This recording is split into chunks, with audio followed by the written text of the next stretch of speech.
Das sind die letzten Videoaufnahmen von Natascha vor ihrem Verschwinden. Ein lebenslustiges, fröhliches Mädchen. Bau ihren Namen und sorgt damit weltweit für Aufsehen. In 1998, 10-year-old Austrian Natascha Kampusch was kidnapped. Ich habe mit ihr auch immer gesprochen, kommuniziert im Gedanken. Natascha Kampusch, an Austrian woman, escaping from her captor in 2006. የአስር ዓመቷ ናታስቻ ካምፑሽ ከወላጅ እናቷ ጋር የምትኖር ከትምህርት መልስ ሁሌም በወላጆቿ ጥበቃ ስር የምትገኝ ጸባይ ምስጉን ልጅ ነበረች። እናትና አባቷ ትዳራቸውን አፍርሰው ተለያይተው የሚኖሩ በመሆናቸው ናታስቻ ከትምህርቷ ውጭ ያሏትን ጊዜያት አባቷ ጋር ሄዳ ስትጫወት ቆይታ ወደ እናቷ መኖሪያ ቤት ትመጣለች። የወላጆቿ መለየትና የእናቷ ቁጡ መሆን በልጅነት አይምሮዋ ላይ ምቾት የሚነሳ ነገር ቢኖረውም ያን ያህል ለከፋ ጭንቀት አልተዳረገችም። ናታስቻ ምንም እንኳን የ10 ዓመት ልጅ ብትሆንም ሁሌም በተለመዱ ፕሮግራሞች ህይወቷን የምትመራ ጥሩ ተማሪና የእድሜ ኩዮቿን የምትመስል ልጅ ነበረች።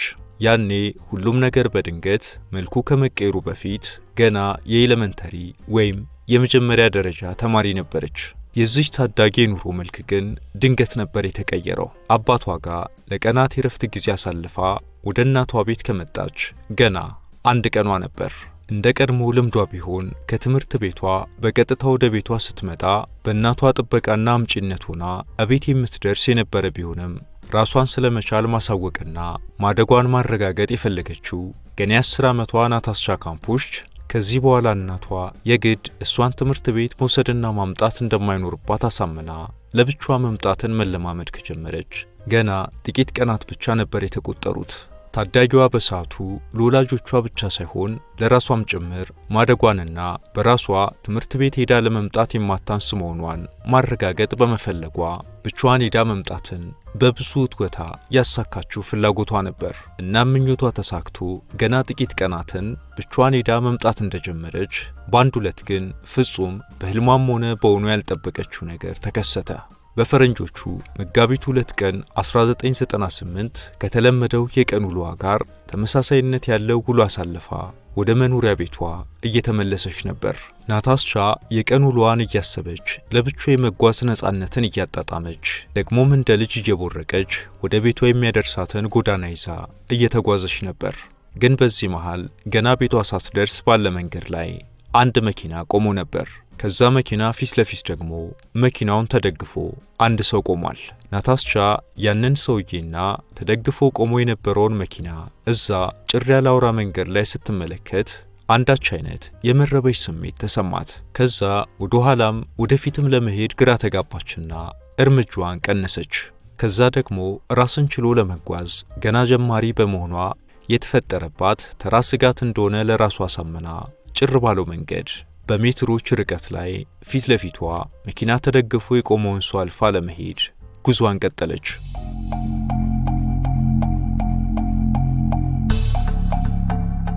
ናታስቻ ስለ ጠለፋ ወይም እገታ ታሪክ እንደው በቴሌቪዥን መስኮት አይታ እንደ ልብ አንጠልጣይ ፊልም ተገርማበት የምታልፈው እንጂ እንዲህ በቅርቡ ያለ ጎረቤቶቿን የሚያስጨንቅ ከዛም አልፎ ለራሷ ሊጋረጥ የሚችል ፈተና ስለመሆኑ አንድም ቀን አስባ የምታውቀው አልነበረም።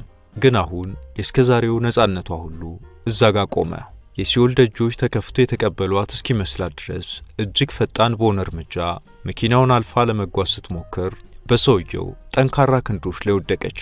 ያ ሰው ርህራሄ ሳይሰማው በፍርሃት ለሚርበተበተው ፊቷ ሳይሳሳ አፈፋ አድርጎ በመያዝ ወደ መኪና ውስጥ አስገባት። ያንን መኪና ዳግም የማይከፈት በሚመስል መልኩ ዘግቶም መዳረሻው ወዴት እንደሆነ ግልጽ ያልሆነላትን ጉዞ ተያያዘው። ያቺ ከፊት ለፊቷ የነበረች አንዳች አይነት ስጋትን በትንሽ ልቧ ላይ ፈጥራባት የነበረችው መኪና ራሷን ለመከላከል አቅም የሌላትን ታዳጊ ያለ ፈቃዷ ይዛ ከአካባቢው ተሰወረች። ያ ጉልበተኛ ያ ልጅነቷን ለመቀማት ቆርጦ የተነሳው ሰው ፕሮክሎፒል ይባላል። የ36 ዓመት ጎልማሳ ሲሆን መኪናውን በቻለው ፍጥነት ሁሉ እየነዳ ስለሆነ ሁሉ ስትወተውት የነበረችውን ትንሽ ልጅ ለመና እንዳልሰማ ሁሉ ቸል ብሎ አልፎ ትኖርበት ከነበረው ከተማ 20 ኪሎ ሜትር ያህል ርቆ መኪናውን አቆመ። የት እንዳለች ልታውቅ ያልቻለችው ናታስቻ መስኮቶች በሌሉበት ድምጽ አልፎ እንዳይወጣ ለማድረግ የድምጽ ማስቀሪያ በተገጠመለት ክፍል ውስጥ ራሷን አገኘችው። ያ ክፍል ዓለም ላይ ካሉ አስከፊ እስር ቤቶች ሁሉ የከፋው እንደሆነ ተሰማት። ክፍሉ ከበሩ በስተጀርባ በጠንካራ ብረቶችና ኮንክሪቶች የተሰራ ነበር። እናም ናታስቻ አበቃልኝ ስትል መውጫ ቀዳዳ በሌለው አፈና ውስጥ እንዳለች ልቧ ይነገራትም ያኔ ነበር።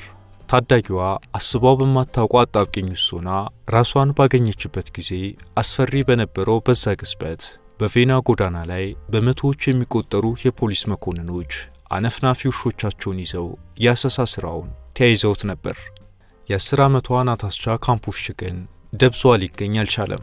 ከናታስቻ 2 ዓመት የሚበልጥ አንድ የ12 ዓመት ታዳጊ ናታስቻ በግዳጅ መኪና ውስጥ እንድትገባ መደረጓን በርቀት ተመልክቶ እንደነበር ለፖሊሶች ጥቆማ ሰጠ። ሆኖም ግን በተጠቀሰው ምልክት መሰረት ከ700 በላይ መኪኖች ፍተሻ ቢደረግባቸውም ምንም አይነት ማስረጃም ሆነ መረጃ ሊገኝ አልቻለም። አንዳንዶች ግልፍተኛ የሆነችውን እናቷን ከዚህ ጀርባ አለችበት ሲሉ ጠረጠሩ። ሌሎች ደግሞ ምናልባትም ከውስጥ የሰውነት ክፍል ስርቆት ጋር በተያዘ ታዳጊዋ ተይዛ ይሆናል፣ በሕይወት ልትገኝ የምትችልበት እድልም እጅግ ጠባብ ነው ሲሉ ሐሳብ ሰጡ። ናታስቻ እንደዋዛ ፍጹም ባልጠበቀችው አጋጣሚ አጋቹ ክሪክሎፒል ከወሰዳት በኋላ 8 ሜትር ስኩዌር ስፋት ባላት ጠባብ ክፍል ውስጥ ወስዶ ከረቸመባት። እዛች ክፍል ውስጥ ከገባች በኋላ ለመጀመሪያዎቹ 6 ወራት ፀሐይዋን አላየቻትም። ምክንያቱም ፈጽሞ ከዛ እንድትወጣ አይፈቀድላትም ነበር። ውሎ እያደር ግን ዓመታትን ሲተኩ ናታስቻ በከፍተኛ ጥበቃ ስር ሆና ከቤቱ ጀርባ ባለ አትክልት ስፍራ እየተንቀሳቀሰች አየር የመቀበልን ፍቃድ አገኘች። ታጋቿ ናታስቻ በዚህ ሁኔታ ውስጥ ለ3096 ቀናት ያህል ወይም ከ8 ዓመት በላይ ቆየች። የልጅነት ዕድሜዋን ጨርሳ የዋቂነት ዕድሜን እስከጀመረችበት ምዕራፍም በዛው የእገታ ስፍራ ቆይታለች።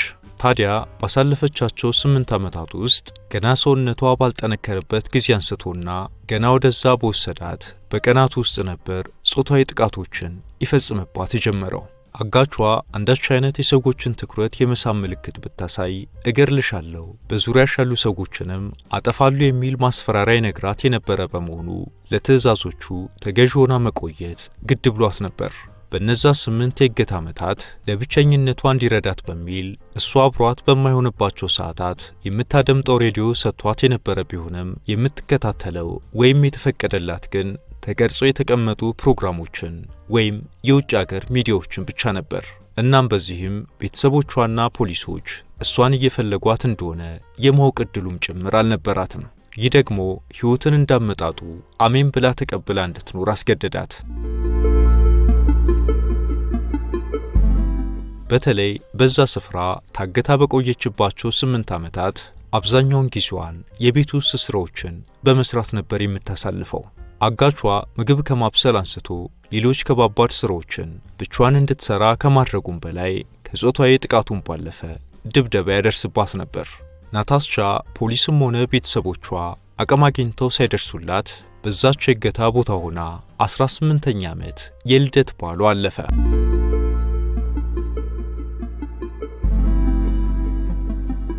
ይህ ከሆነ በኋላ በፈረንጆቹ ነሐሴ 23 2006 ላይ አጋቹ ፕሪክሎፒል ከ8 ዓመት በፊት ተጠልፋ የመጣችበትን አይነት መኪና እንድታጸዳ አዘዛት። ያኔም አጠገቧ ሆኖ እየተከታተላት ነበር። የተለመደውን አይነት የጽዳት ሥራ እየሰራች ሳለ ግን ፕሪክሎፒል ስልክ ተደወለለት። እናም ለጥቂት ደቂቃዎች ተዘናግቶ ረጅም የስልክ ወሬ ይዞ ካለችበት ራቅ አለ። ይህኔ በአካልም ሆነ በመንፈስ ታስሮ የቆየው የናታስቻ አይምሮ ድንገት ነቃ። ለ8 ዓመታት ያህል ከማንነቷ ርቃ ከግዞትም የከፋ ሕይወትን ስትመራ የቆየችው ታጋች እግሬ አውጪኝ ስትል ያላትን ኃይል ሁሉ ተጠቅማ ከግቢው ወጥታ ተሰወረች። በመንገዱ ላይ በመጀመሪያ እርዳታ የጠየቀቻቸው ሰዎች የእርዱኝ ልመኗን ጆሮ ቢነፍኳትም በአቅራቢያ አግኝታ የገባችበት መኖሪያ ቤት ሰዎች ግን በአፋጣኝ ለፖሊስ በማሳወቅና ፖሊሶቹም እስኪመጡ ሸሽጎ አቆዩአት። ከዚህ በኋላም ፖሊሶች ደርሰው ናታስቻን በመውሰድ ሙሉ ምርመራ አደረጉላት። በተደረገው የዘረመል ምርመራም ያኔ ከ8 ዓመታት በፊት የጠፋችው ታዳጊ ዛሬ በዋቂነት የዕድሜ ምዕራፍ ላይ ደርሳ እንደተገኘች ተረጋገጠ። በእገታ በቆየችባቸው ዓመታት አቅም አግኝታ እንዳታመልጥ በሚል አጋቿ በቂ ምግብ የማይሰጣት በመሆኑ ያኔ 10 ዓመቷ ላይ ድንገት የጠለፋው ሰለባ ስትሆን 45 ኪሎ ግራም ትመዝን ነበር።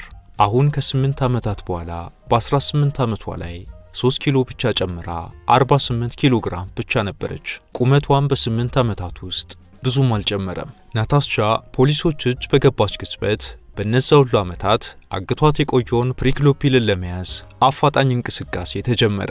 ፖሊሶች እየተከታተሉት እንደሆነና የዓመታት ምርኮኛው እንዳመለጠችው እንደተረዳ ፕሪክሎፒል ጊዜ ሳይወስድ ራሱን አጠፋ። ምናልባትም ያቺ አጋጣሚ ተፈጥራ ናታስቻ ካጋቿ ባታመልጥ ኖሮ ከዚህ በኋላ ዳግም የራሷን ሕይወት የመጀመር ዕድሏ በጣም የጠበበ ነበር የሚሉት ፖሊሶቹ ሰውየውን በአካል አግኝተው ለመጠየቅ ባይችሉም ያገኟቸው ማስረጃዎች ግን የቼክ ሪፐብሊክ ዜጋ መሆኑን የሚያሳይ አዲስ ማንነት የተቀረጸበት መታወቂያ አዘጋጅቶ እንደነበርና ፍጹም ከነበረችበትም ርቃ እንድትኖር ሊያደርጋት እቅድ ነበረው ሲሉ በምርመራቸው የደረሱበትን አስታውቋል። ያጋቹ ፕሪክሎፒል የሥራ አጋር በአጋጣሚዎች ወደ ጓደኛው ቤት ሲመላለስ ናታስቻን በርቀት አይቷት እንደሚያውቅና ግን ደግሞ በዛ ጫና ውስጥ መሆኗን የሚያሳይ ምልክት ባለማስተዋሉ ነገሩን እንዳላጤነው ተናግሯል። ከነዚህ ሁሉ የእገታ ዓመታት በኋላ ነጻ የወጣችው ናታስቻ ፖሊሶች ዝርዝር ሁኔታዎችን እንድታስረዳ ሲጠይቋት ሁሉንም ነገር በገደብ መጠየቅና መመለስ እንደምትፈልግ በግልጽ ተናግራ ነበር። አጋቹ ፕሪክሎፒል ራሱን እንዳጠፋ ስትሰማም ለሱ እጅግ አዝናለሁ ስትል መናገሯ ብዙዎችን አስገርሟል። ናታስቻ ካምፑሽ ያለፈችበትን ሁሉ ትናገር ዘንድ ለቃለ መጠይቅ ብዙ ጥያቄዎች ቀርበውላታል። አብዛኞቹ የእሷ ይሁንታን አግኝተው ለሕዝብ የተላለፉ ቃለ መጠይቆችም ገንዘብ እንዲከፍሏት ካደረገች በኋላ ነገር ግን ገንዘቡ እጇ ላይ ሳይገባ በቀጥታ ልክ በእሱ አይነት ጫና ውስጥ ላሉ ሴቶች ይሆን ዘንድ በተለይ በአፍሪካና በሜክሲኮ ላሉ ሴቶች እገዛ ያደርግ ዘንድ ለግሷለች። የዚህ ሁሉ ውጣ ውረድ የተሞላበት ሕይወት የዳረጋትን ያንን ክፉ አጋጣሚ ስታስታውስ ያኔ የልጅነት ልቤ የተመኘው ነጻነትን ብቻ ነበር። ለራስ ጉዳይ በራሴ መወሰን አቅም ያለኝ ታዳጊ ሆኜ ራሴን ማግኘት ብቻ ነበር የፈለግኩት። ግን አሁን ላይ ሳስበው ነጻነት ያለ ትክክለኛው ቦታ ከእስር ቤት የከፋ አደጋ አለው ስትል ለብዙ ወላጆችና ልጆች ውሳኔያቸውን ቆም ብለው እንዲያጤኑት ትመክራለች። ናታስቻ ብዙውን ጊዜ የጠለፋ ሰለባ የሚሆኑ ሰዎች ሕይወትን የተቀሙ ናቸው ትላለች። ምክንያቱም እነሱ በእገታው ምክንያት ከዓለም ተገለው በሚኖሩበት ጊዜ ዓለም በፍጥነት እየተጓዘች ነው። እናም የእነሱ የእገታ ታሪክ እድለኛ ሆነው ቢያበቃ እንኳን ወደ ቀድሞ ማንነትና አቅማቸው የመመለስ እድላቸው ትንሽ ነው። ገና ልክ እንደ ሕፃን ልጅ ዓለምን መተዋወቅ ሊኖርባቸው ይችላል የሚለውንም እሷም ሆነች ሌሎች አጋሮቿ ይመሰክራሉ። በብዙዎች ከተጻፈው ታሪኳ ባሻገር ስለ ራሷ የጻፈችበት ያለፈችበትን መንገድ የሚገልጸው መጽሐፍም 3096 ቀናት በሚል አርዕስት መጽሐፍ ሆኗል። በብዙዎች ትኩረት ያገኘው ታሪኳንና ሌሎች ያጋራቻቸውን እውነቶች በማካተትም 10 Years of Freedom በሚል አርዕስት ሁለተኛውን መጽሐፏን አስከትላ አሳትማለች። ብዙዎች ስቃይ ያሳለፉበትን ስፍራ ዳግም ላለማሰብና ላለመመልከት የሚሞክሩ ቢሆንም ናታስቻ ካምፑሽ ግን ከዛ በተለየ መልኩ ለ10 ዓመት ያህል ታገተ የቆየችበትን ቤት በስሟ በመግዛትም ንብረቷ አድርጓለች። ሌሎች እንዲኖሩበትም አልፈልግም ደግሞም ያ ቤት የኔ ታሪክ ነው ስትልም በዚህ ድርጊቷ ዙሪያ ለጠየቋት መልስ ሰጥታለች። ናታስቻ ካምፑሽችን አንዳንዶች ይቅር ባይ ይሏታል፣ ሌሎች ደግሞ ከከባድ ጫና በኋላ ለራሷ ልትገነባ በቻለችው ስብዕና ያደንቋታል። ናታስቻ ካምፑሽ ግለ ታሪኳ ለብዙዎች ትምህርት ሊሰጥ በሚችል መልኩ በበርካታ አማራጮች ለሕዝብ ቀርቧል። የዛሬውን በዚሁ አበቃን። በሌላ ዝግጅት እስከምንገናኝ በያላችሁበት ሰላም።